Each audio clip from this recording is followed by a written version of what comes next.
So here's proof that a person with a lot of power actually did create a big explosion and brought this universe into existence. And instead of making that explosion be explosive, just a bang, it actually brought about order and things we need to, make life. Insert extremely petty joke about needing to get a life here. And let's do this.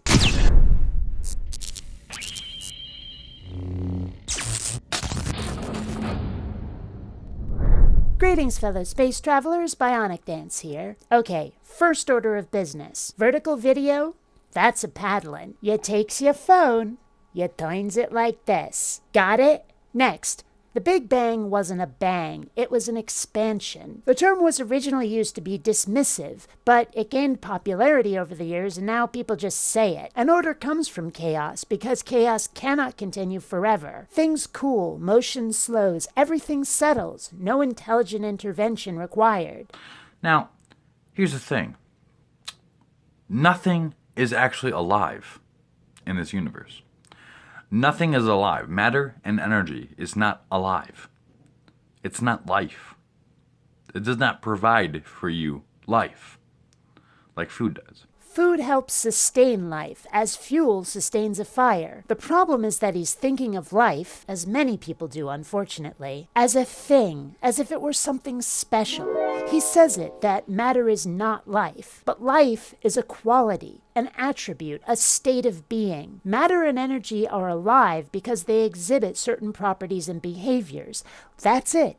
Life is a reaction. Life ends when the functions necessary to maintain it are no longer possible. This is why disease, decay, or violence can end life by damaging what sustains it. The only way that life is something special compared to the rest of the universe is because we who are alive value it, for obvious reasons. Now, how did inanimate matter come to life? How did it come to life?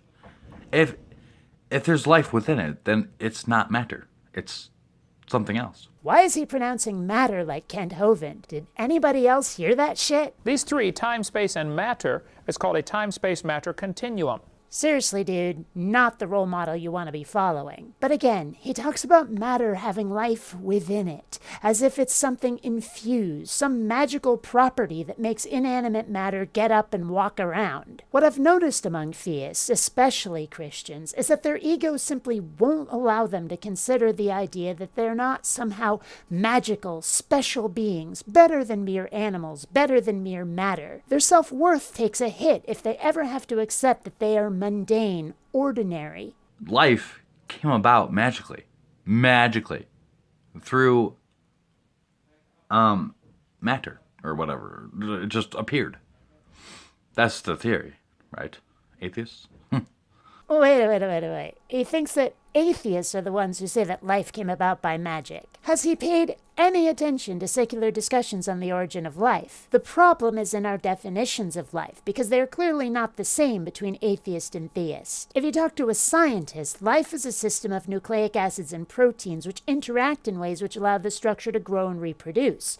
No magic required. And, full disclaimer, that's just life on Earth. We have no idea how life might come about on other planets under other conditions. This is why the so-called fine-tuning argument is a steaming pantload, because it assumes that systems which allow growth and reproduction can only occur as we have. The only people who are proposing a magical origin of life are the ones on his side of the debate, the religious side, or at least those who believe in magic.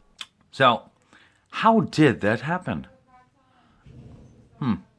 How can a change randomly that is, not meant to be changed? How does something change like that?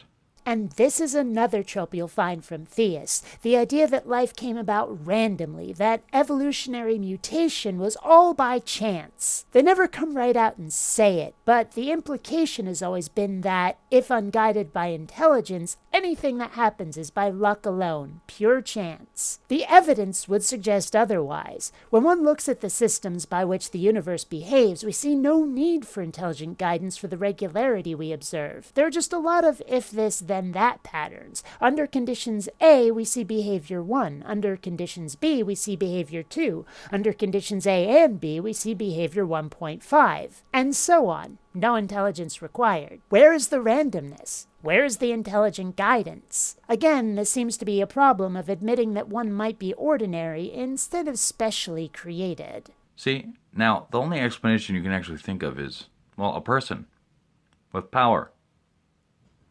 It might seem illogical to you, but it is rationally the only explanation. They say this, but it comes from a place of personal incredulity and not of observation or study. He says that this is the only explanation you can possibly think of, but there are plenty of discoveries about this universe that people couldn't think of until someone did the necessary heavy lifting to find them and to explain them. And this "I don't understand it, therefore God did it" attitude is kind of the opposite of that. How else did life come about? How did my soul get behind these eyeballs? How? And again, we're back to magic. Prove you have a soul anywhere other than on the underside of each foot. Show us that such a thing is necessary for life. And no God-done-it explanation is acceptable until you can show that such a creature exists. This entire argument rests on the shakiest of foundations, such that the tiniest poke can knock it down. And I flatter myself to say that I just provided it. Until next time, fellow space travelers, this is BionicDance saying don't run on automatic. Instead, please, think.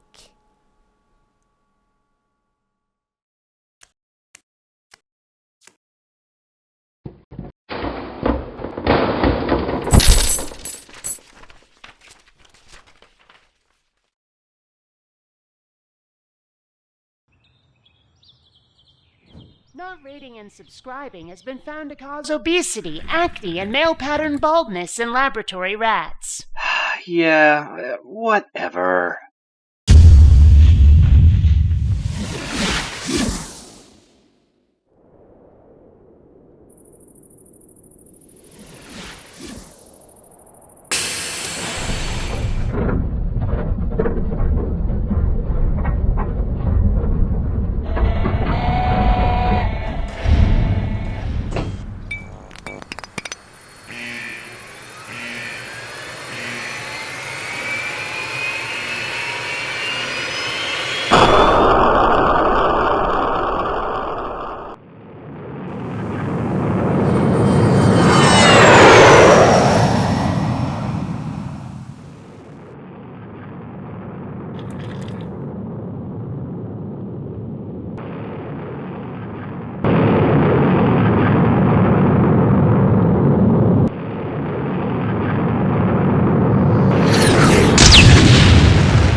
Don't let this happen to you.